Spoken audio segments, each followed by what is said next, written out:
राजकुमारी Lara आखिर क्यों मारना चाहती है अपने होने वाले पति को, 10 सिर वाले हाथी को? सिर्फ अपने एक हाथ से धूल चटाने वाले महायोद्धा की शक्तियाँ आखिर क्यों छीन ली गई? आखिर क्यों औरतों ने उसके ऊपर चूड़ियाँ फेंककर उसे कहा नामर्द? कैसे एक कमजोर लड़के को एक आत्मा ने बनाया रातों रात 100 हाथियों जैसा ताकतवर? आखिर ऐसा क्या हुआ जो एक लड़का करना चाहता है अपनी ही मंगेतर से एक रात की शादी? 20 करोड़ लोगों के दिलों में सनसनी मचा चुकी ये ऑडियो कहानी, जिसे लोगों ने पैसे खर्च करके सुना, वो आज से सिर्फ आपके लिए है बिल्कुल मुफ्त। तो अभी डाउनलोड करें पॉकेट FM और सुने सुपर योद्धा। देखो मैकी, मैं जानती हूँ कि तुम आमिष दल के लीडर के बेटे हो, लेकिन मुझे इससे कोई फर्क नहीं पड़ता। मेरे सामने से हट जाओ, मुझे कुछ जरूरी काम है। इरा की इस बात पर मैकी ने मुस्कुराते हुए कहा, ठीक है इरा, तुम करो ना अपना काम।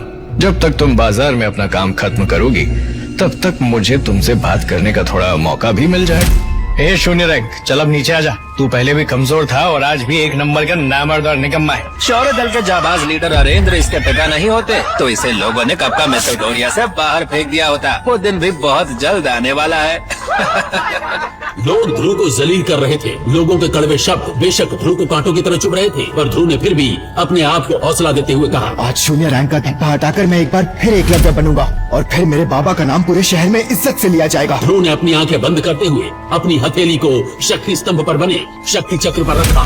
तब ये घोषणा ने सबके कान खड़े कर दिए। ध्रुव का उम्मीद से खराब प्रदर्शन, तीसरा सितारा। ये नहीं हो सकता, मैंने इस साल भी कड़ी मेहनत की है, यह संभव है। शक्ति स्तंभ पर गढ़े हुए शब्दों ने ध्रुव के सपनों को चकनाचूर कर दिया। उसे बिल्कुल भी समझ नहीं आ रहा था कि आखिर ऐसा कैसे हो सकता था।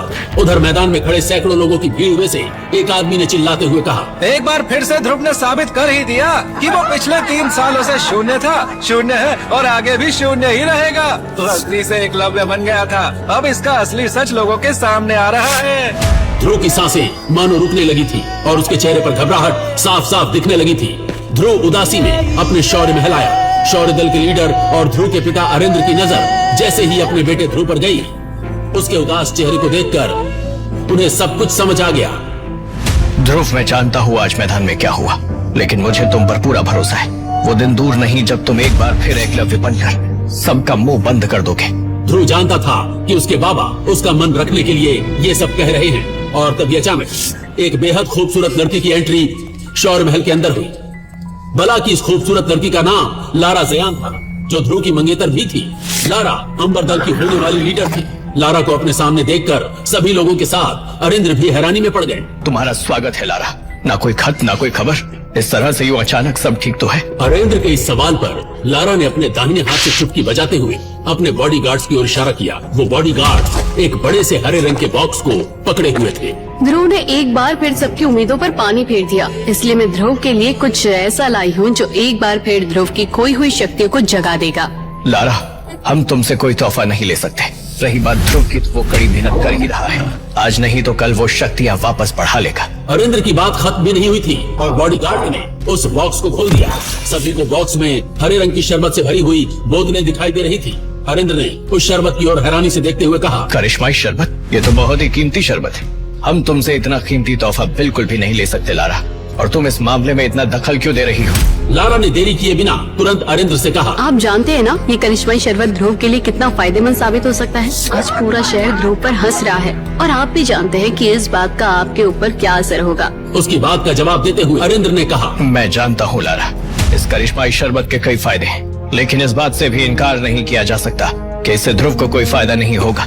और तुम ये जानती ही हो कि अगर 9वें सितारे से कम शक्ति वाला कोई इस शरबत को लेगा तो उसका परिणाम कितना भयानक हो सकता है। ध्रुव अपनी बची हुई शक्तियों को हमेशा हमेशा के लिए खो सकता है। हाँ, ध्रुव अपनी शक्तियाँ खो भी सकता है, और ये भी तो हो सकता है कि उसे उसकी शक्तियाँ हमेशा के लिए वापस मिल जाए। ध्रुव का शक्ति का सितारा तो वैसे भी 3 पर ही है। ध्रुव के पास अब हारने को बचा ही क्या है। मैं उसे एक और मौका दे रही हूँ। इससे पहले कि अरेंद्र कुछ कहते, लारा की इस बात पर अब ध्रुव ने अपनी चुप्पी तोड़ते हुए कहा, बस बहुत हुआ लारा, तुमने बहुत कुछ कह लिया। बाबा का कुछ तो लिहाज करो, चाहे जो हो जाए। मैं इस तरह अपनी शक्तियाँ कभी नहीं बढ़ाऊंगा, सुना तुमने? अच्छा, तो फिर तुम किस तरह से अपनी शक्तियाँ बढ़ाओगे? वैसे ही जैसे पिछले 3 साल से बढ़ा रहे हो। हाँ?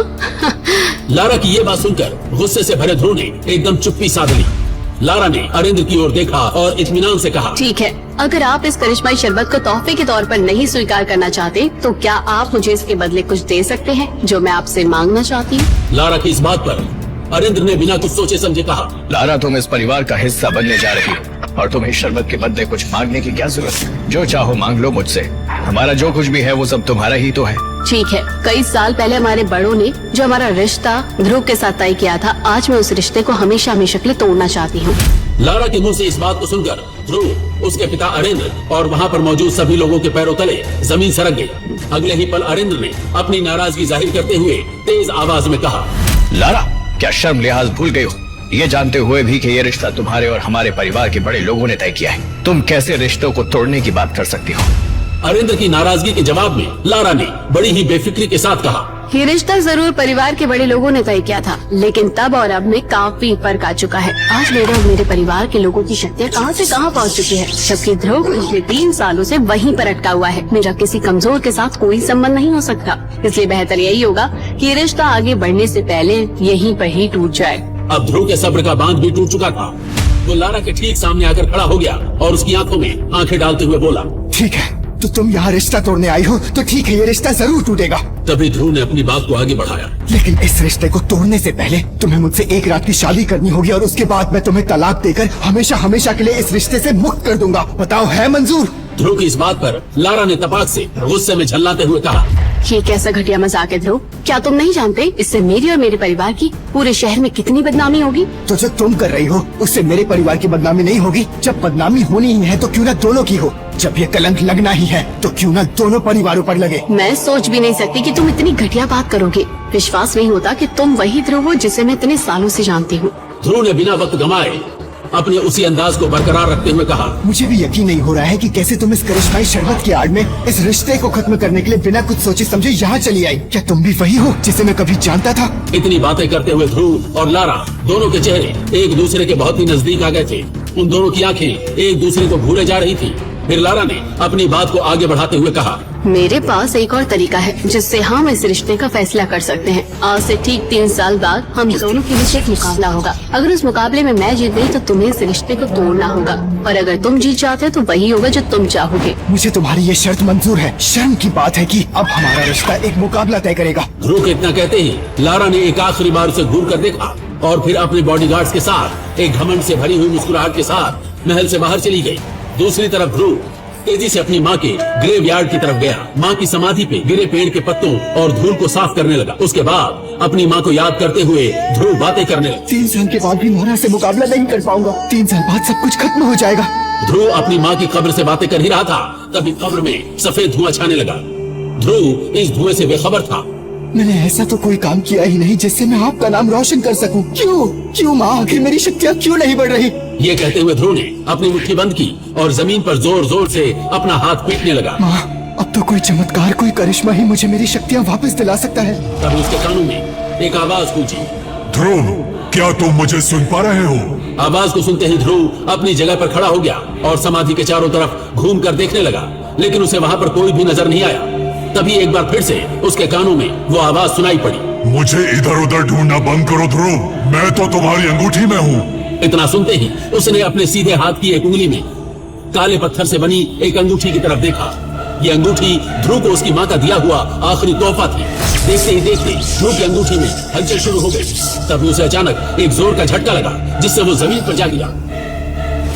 देखते ही देखते उसकी अंगूठी में से एक सफेद रंग का धुआं साए के रूप में बाहर निकला। फिर उस साए ने एक बूढ़े आदमी का रूप ले लिया। कौन हो तुम? ध्रुव के ये पूछते ही उस बूढ़े आदमी का सफेद साया उसके चारों तरफ घूमने लगा। कभी वो साया ध्रुव के सामने होता तो कभी पलक झपकते ही उसके पीछे चला जाता। कौन हो तुम और तुम मेरी अंगूठी में क्या कर रहे थे? वो साया कुछ देर तक ध्रुव के चारों तरफ घूमने के बाद उसके सवालों का जवाब देने के लिए उसके सामने आकर एक जगह पर रुक गया। मैं कौन हूँ ये जानना तुम्हारे लिए जरूरी नहीं है, लेकिन हाँ, मेरे पास तुम्हारी हर समस्या का समाधान है और शायद इसीलिए आज मैं यहाँ पर हूँ। इतना कहते हुए वो साया हंसने लगा और फिर उसने अपनी बात को आगे बढ़ाते हुए कहा, मुझे तो तुम्हारा शुक्रिया अदा करना चाहिए। आखिर तुमने पिछले 3 सालों से मुझे अपनी अंगूठी में संभाल कर रखा और देखो आज मुझे नींद से भी जगा दिया। शुक्रिया ध्रुव। पिछले 3 सालों से मेरी अंगूठी में छिप कर बैठे हो, कहीं तुम्हारी वजह से ही तो मेरी शक्तियाँ कम नहीं हो रही थी।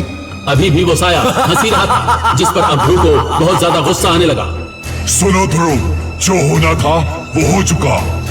अब इस तरह से तुम्हारे गुस्सा करने से कुछ भी नहीं होगा। मेरा साथ दोगे तो मैं तुम्हारे बहुत काम आ सकता हूँ। आखिर तुम चाहते क्या हो? वो साया फिर से उसके सामने एक जगह पर हवा में रुक गया और कहने लगा, मैं चाहता हूँ कि तुम मुझे फिर से अपनी अंगूठी में रहने की जगह दो, बदले में मैं तुम्हें। वो साया उसके आगे कुछ कहता, उसके पहले ही ध्रुव ने कहा, नहीं नहीं, कभी नहीं, कभी भी नहीं। मैं ऐसी गलती अब दोबारा नहीं करने वाला। मैं भूल कर भी उस अंगूठी को दोबारा नहीं पहनूंगा। अंगूठी को उठाया और ध्रुव को समझाते हुए कहा, क्या तुम नहीं चाहते कि लोग तुम्हारी फिर से इज्जत करें, फिर से तुम्हारी शक्तियों का सितारा 3 से 9 तक पहुँचे? क्या तुम नहीं चाहते कि तुम एक बार फिर से एकलव्य कहलाए जाओ? ध्रुव की धड़कनों को तेज कर दिया और अब ध्रुव न चाहते हुए भी उस साये की बातों को सुनने के लिए मजबूर था। साया फिर से उसके चारों तरफ घूम रहा था। उसने ध्रुव से आगे कहा, ध्रुव, तुम्हारे पास अब से सिर्फ 1 साल का समय है और 1 साल में तुम्हारी शक्ति 7वें सितारे तक नहीं पहुंची तो नियम के मुताबिक तुम्हें शौर्य दल और मैसोडोरिया शहर से बाहर निकाल दिया जाएगा। ध्रुव उस साये की बातें सुनकर हैरान हो गया। उसने हैरानी के साथ पूछा, लेकिन तुम्हें इस सब के बारे में कैसे पता? मुझे ये कैसे पता, इसके बारे में सोचना छोड़ो और जो मैं कह रहा हूँ। उसने अपनी बात को आगे बढ़ाते हुए कहा, और सबसे बड़ी बात, 3 साल बाद तुम्हें अपनी मंगेतर लारा का भी तो सामना करना है। ध्रुव, तुम्हारे इस तरह से गुस्सा करने से कुछ नहीं होने वाला है। अब तुम्हें अपने सच को स्वीकार कर लेना चाहिए और तुम्हारा सच यही है कि 3 साल बाद तुम्हें अपनी मंगेतर लारा का सामना करना होगा। इस बार ध्रुव ने आगे आकर उस साये से पूछा, तो मैं क्या करूं? तुम्हें वो करना चाहिए जो मैं कह रहा हूँ। तुम इस अंगूठी को फिर से पहनकर मुझे अपनी जिंदगी में शामिल कर लो, फिर देखो किस तरह से मैं तुम्हारी जिंदगी बदल दूंगा। मैं तुम्हें इतना शक्तिशाली बना दूंगा कि तुम अपने सामने आने वाली हर मुसीबत का सामना हिम्मत से कर पाओगे। ध्रुव को अपनी खोई हुई शक्तियों को वापस हासिल करने का इसके अलावा कोई और दूसरा रास्ता नजर नहीं आ रहा था। ठीक है, मैं तैयार हूँ। वैसे तुमने अभी तक मुझे अपना नाम नहीं बताया। मेरा नाम विदुर है, लेकिन तुम मुझे सिर्फ गुरुदेव या फिर आचार्य कहना। ठीक है आचार्य विदुर, तो आप मेरी ट्रेनिंग कब से शुरू करेंगे? बहुत ही जल्द मैं तुम्हारे लिए एक खास चीज बनाऊंगा, अमृत धारा। उससे तुम्हें बहुत मदद मिलने वाली है। ये क्या है और इसके क्या फायदे हैं? तुम सवाल बहुत पूछते हो। फिलहाल मैं तुम्हें कुछ जड़ी बूटियां लिख कर दे रहा हूँ, उसका इंतजाम करो। जब अमृत धारा बन जाए तो तुम खुद ही देख लेना कि वो क्या चीज है। इतना कहते हुए विदुर ने ध्रुव के हाथों में जड़ी बूटियों के नाम लिखकर एक कागज थमा दिया। उस कागज को पढ़कर ध्रुव के होश उड़ गए। उसने हैरानी के साथ कहा, आचार्य ये तो बहुत ही महंगी है। इसे खरीदने के लिए तो कम से कम 800 सोने के सिक्के की जरूरत होगी और मेरे पास तो इतने पैसे नहीं है। ये तुम्हारी परेशानी है कि तुम 800 सोने के सिक्कों का इंतजाम कैसे करोगे।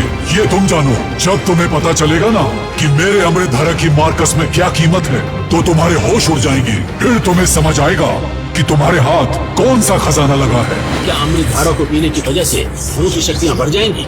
आखिर कौन है ये विदुर और क्या वो सच में ध्रुव को 100 हाथियों जैसा ताकतवर बनाएगा? 3 साल बाद होने वाले मुकाबले में लारा या ध्रुव में से कौन किस पर भारी पड़ेगा?